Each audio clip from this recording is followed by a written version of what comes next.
What's up, guys and gals, and welcome back to the Nerd Castle for the next episode of our Mountain Blade Warband LP. I hope you guys have been enjoying it thus far. I know I always open like that, but sometimes you just gotta feel like a broken record. In the previous episode, we had been messing around with Rhodoks a little bit.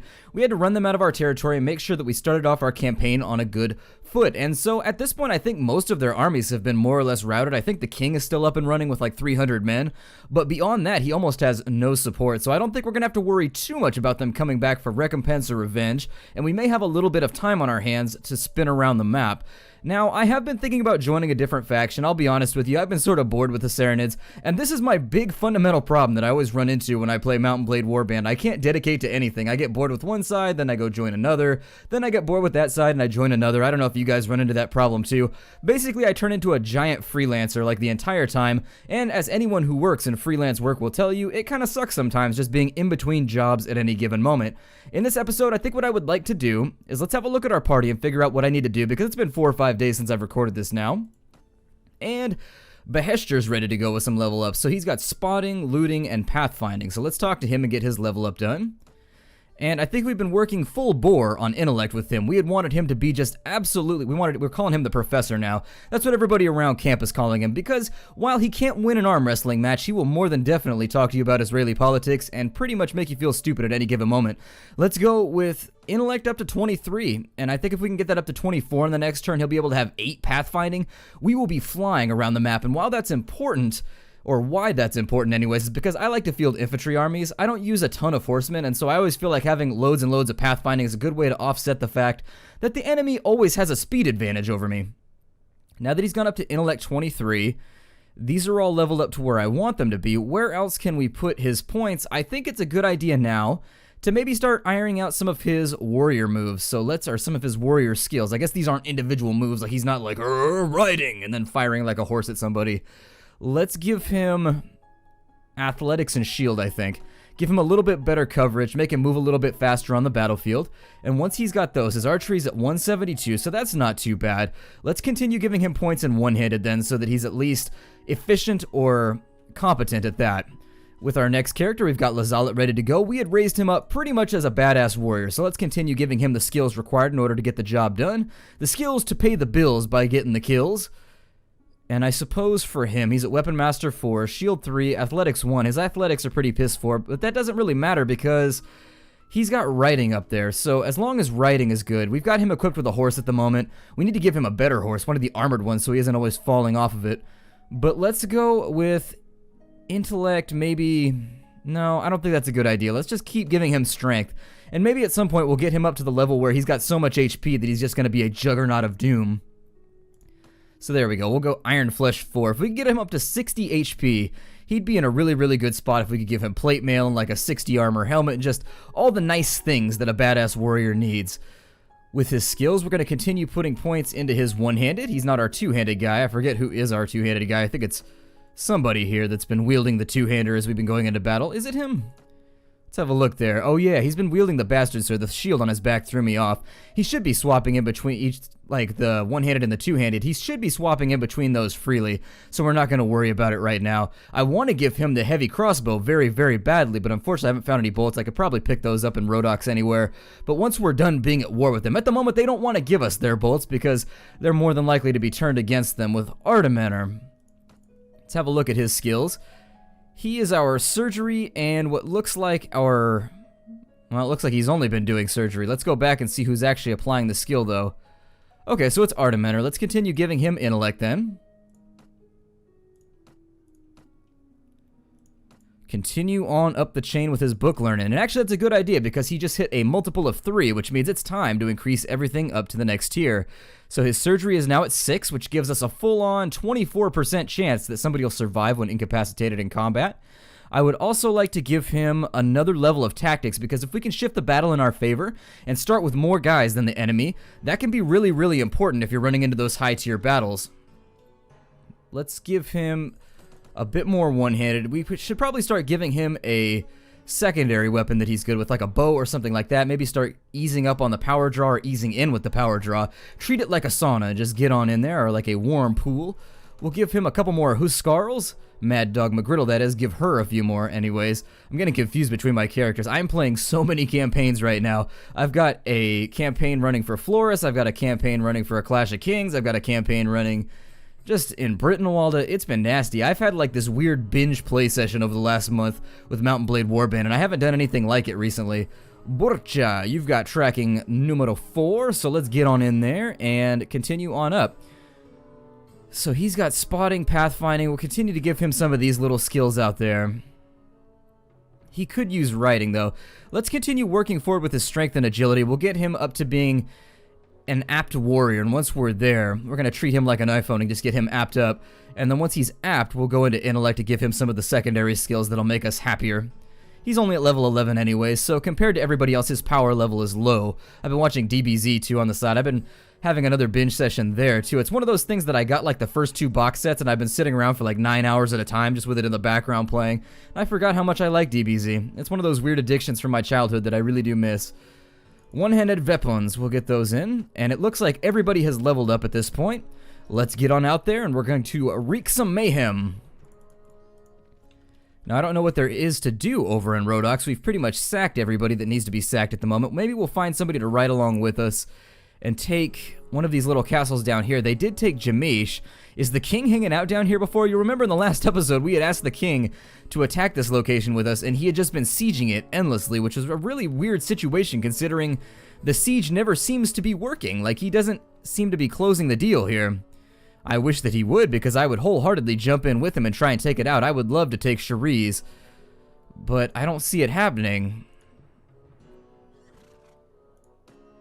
There's somebody that's taken... Oh, there's desert bandits. They've got themselves a lair. Yeah, we'll take the quest. Let's go hunt that down right now. That'll give us a nice side quest to get some extra cash because we've been approaching the 40,000 dinar mark. We also need to be careful about our morale. In the previous episode, we had struggled a tad with it, seeing as, yeah, our party morale is really low, so let's go find a fight. Actually, we're not going to have time to do that quest. Let's go pick some fights with some people, and once we get ourselves nice and moraled up, we've got ourselves lots of goodies. We've stolen all the beer from all the caravans. We have taken all the things and looted all the stuff. People will be happy one more time. Let's charge the enemy here. I'm going to put everybody in follow mode right now because I don't know if the enemy's going to do a death charge. For those of you that don't know, the death charge is one of those tactics. Yeah, there it is right there. So let's tell everybody to charge right now. And I'm just going to hang out for a minute and hopefully not get KO'd. These initial horse charges can be very dangerous in the off chance that you catch one of those couched lances, as you all know from watching the series. I'm going to start slashing horses since I can't get a free shot off on anybody. There we go. There's one off on him. I'm going to try and keep my speed low so that they don't get too much bonus damage if they come in at me. I don't seem to be having much luck, though, getting anybody. Let's maybe fiddle around with some of these guys off to the side, then.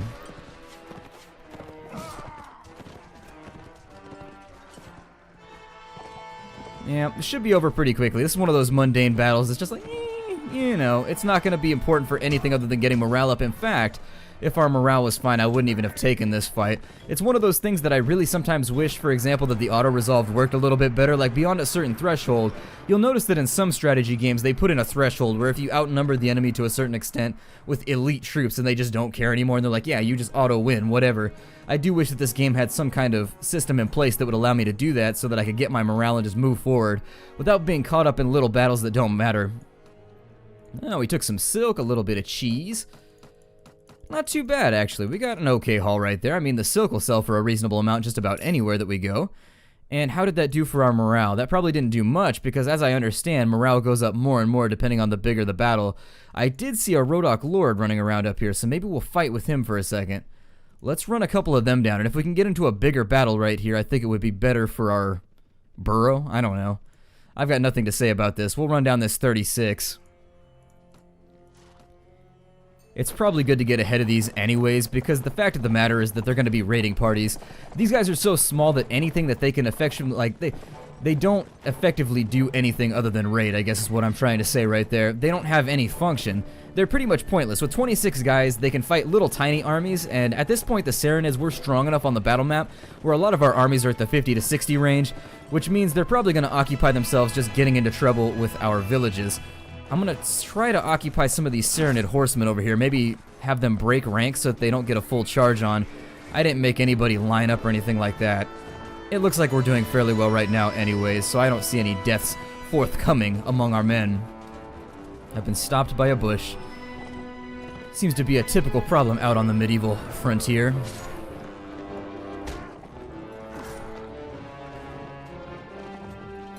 Where else can I occupy myself? I'm having trouble finding enemies to engage with. We're doing such an amazing job wiping out our enemies that I don't have anything to do. It's one of those problems that I wish I didn't have. Oh no, our Kurgite horse archer. How horrible. How horrible. What will we do now?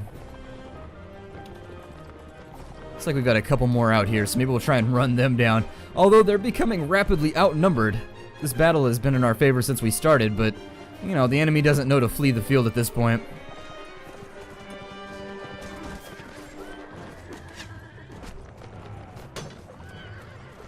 One little guy right here. It's just such a mob of characters that unfortunately the cavalry AI is so idiotic that they just run into each other over and over and over again. I can understand that maybe if they had programmed the AI to look at the pathway of another AI and then try and avoid it, it would probably be too many calculations and it would bog things down, but still, I find myself in battle almost like, I'd say like it's a 50-50 chance that if I get knocked out, it's probably because one of the friendly AI cavalry has blocked me from making a pass at the enemy, and you just run in, you get stopped, and then you get mobbed. A stop and mob, as it might be called.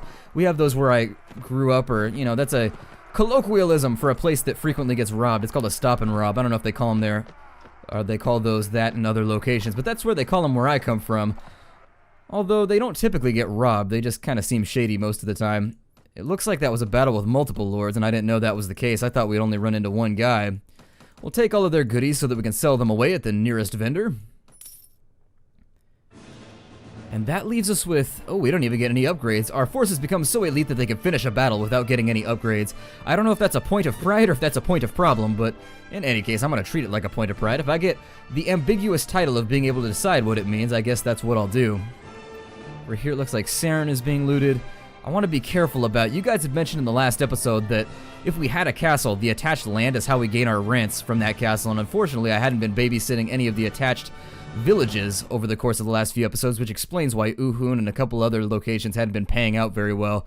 We do want to keep an eye on them. Let's see if we can find ourselves a place to raid down and in here, though.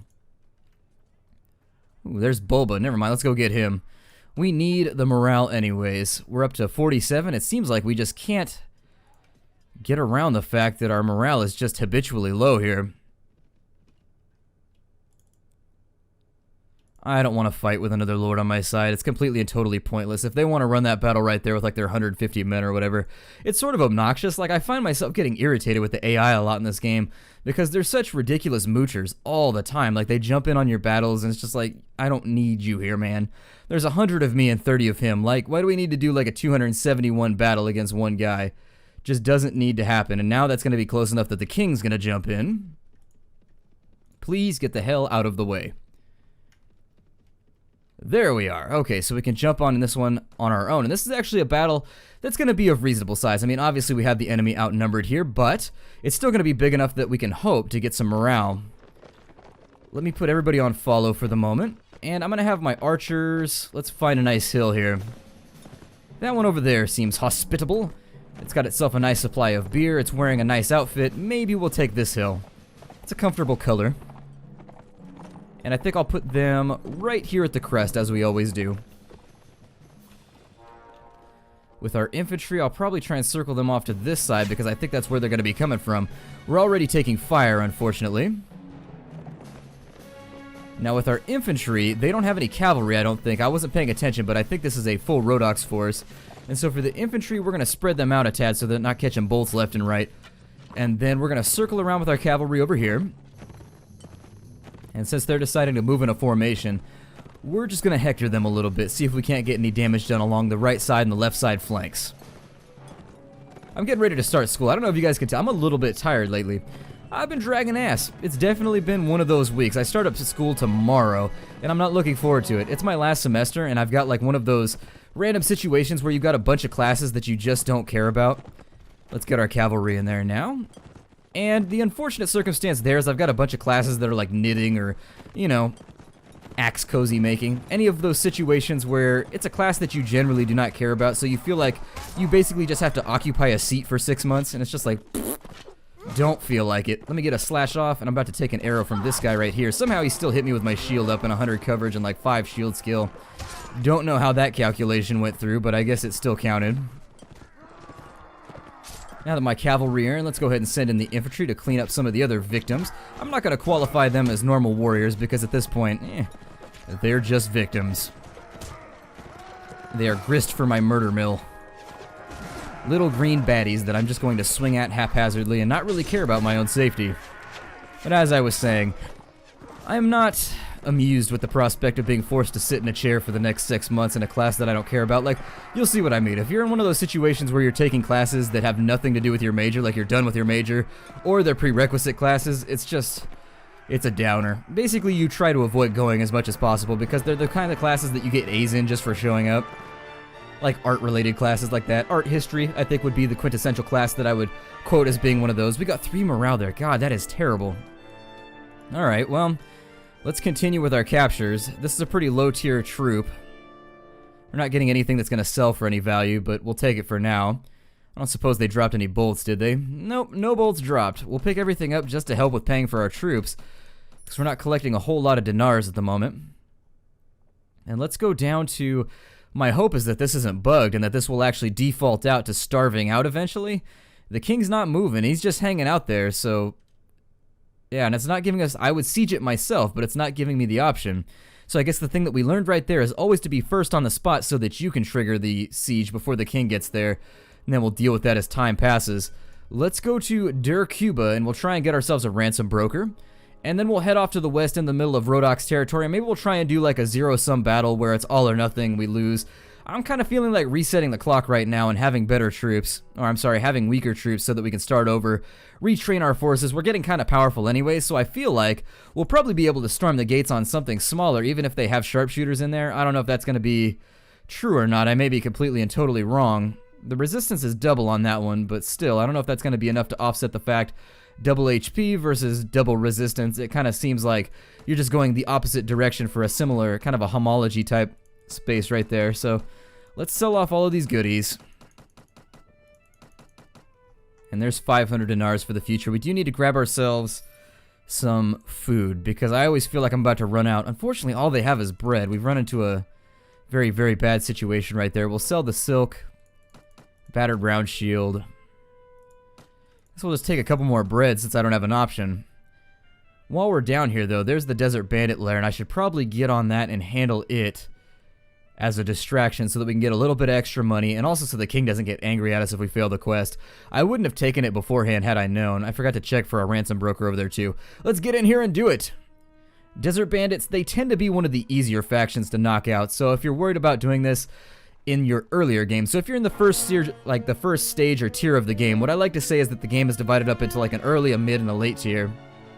If you're in the early tier, Desert Bandits tend to be a really good quest to take if you can knock them out. The ones to avoid here tend to be like things like the Sea Raiders. Sea Raiders tend to be one of the nastier groups to try and knock out their hideout if you're earlier on, like level 3 or 4. They outswing you. You tend to not have like top tier troops right there. And so you'll find yourself in a situation where you're being bludgeoned, and I prefer to keep the blunt objects away from my scalp if I can help it. I don't like bruising my scalp. I've already got a tattoo like right in between my eyes. This is a story I'm going to tell you. An embarrassing story. When I was growing up, I was a little bit like Beavis and Butthead with my best friend. Like we were into heavy metal, we were idiots, and we were having a headbanging thing one day where we were just like rocking out in class. Like we were like in our freshman year maybe, I don't know. Maybe 8th grade, maybe 9th grade.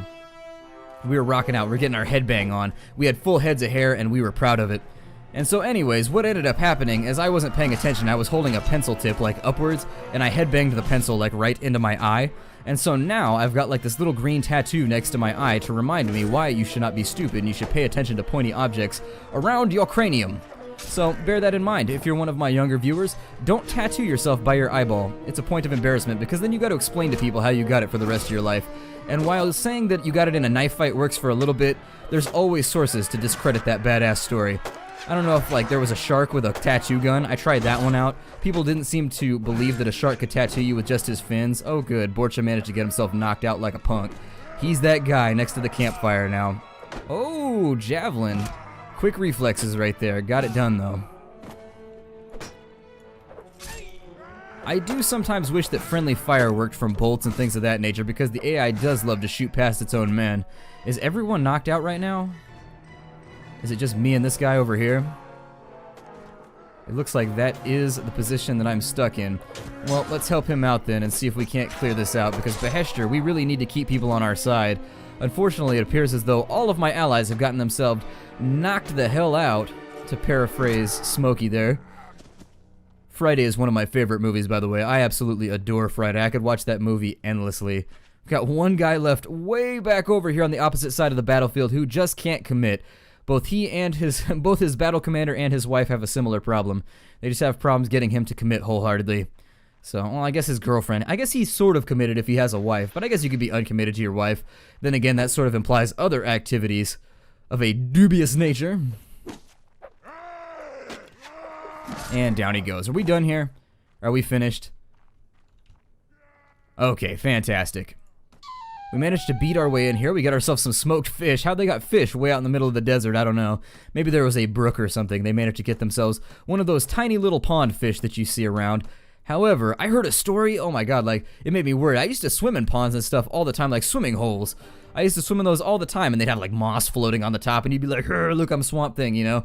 But anyways, I heard like there was this kid, and he got an amoeba that swam in through his ear, and I was like, damn, nature, you are scary as hell. So this amoeba, it came in through his ear, right?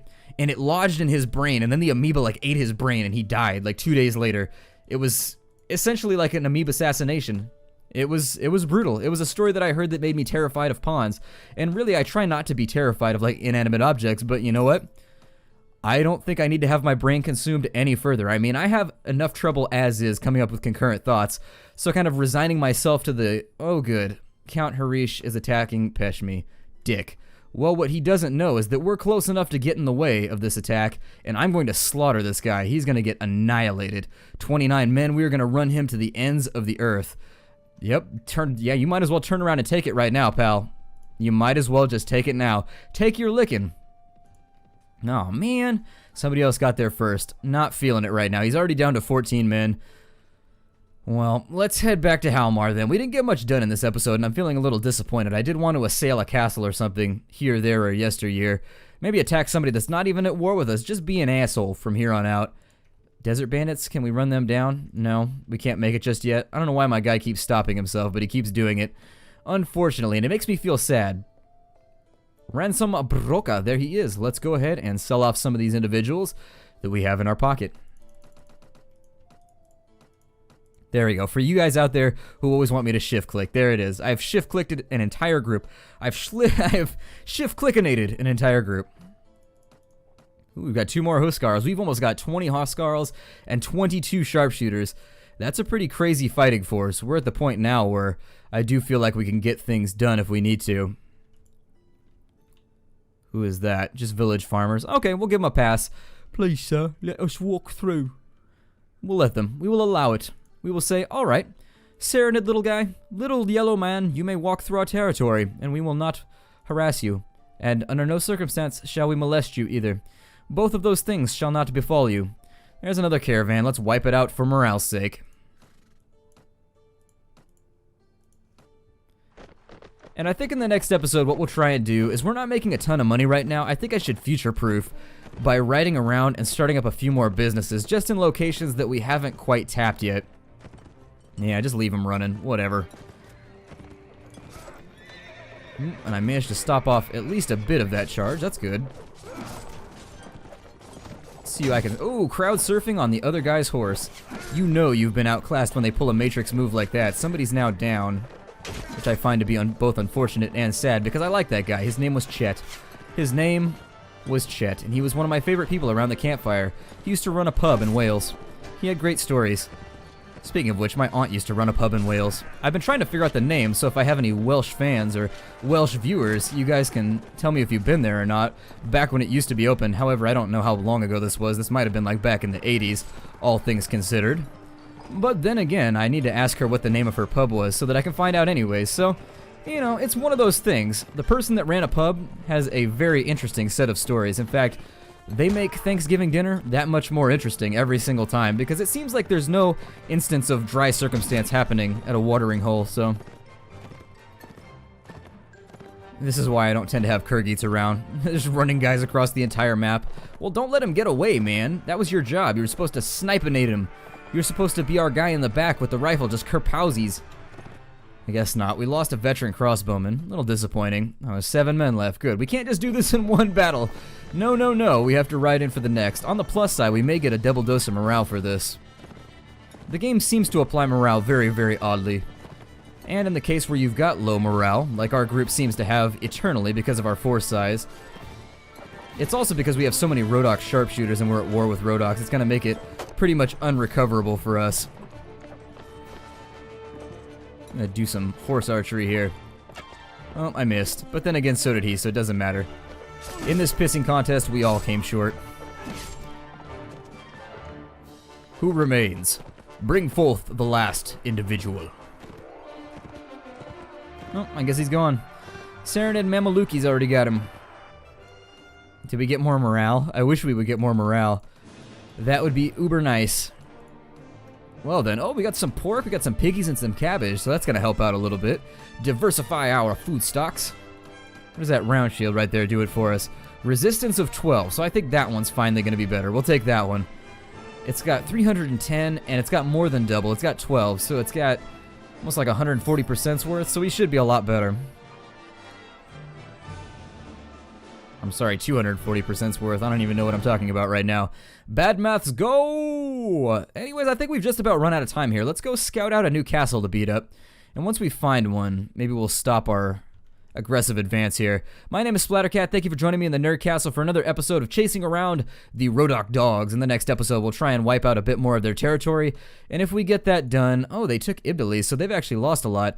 Anyways, I'll see you guys next time. Take care out there. Ooh, big battle coming in. Yeah, let them run me down. That's going to set up the next battle for a very interesting throwdown. Oh, Gravith is there. Nice. Maybe we'll fight him. I've been feeling like doing a full reset. I don't know. I'm not going to promise anything because that force is kind of scary right there, but in any case, I'll see you guys next time. Take care out there, and farewell.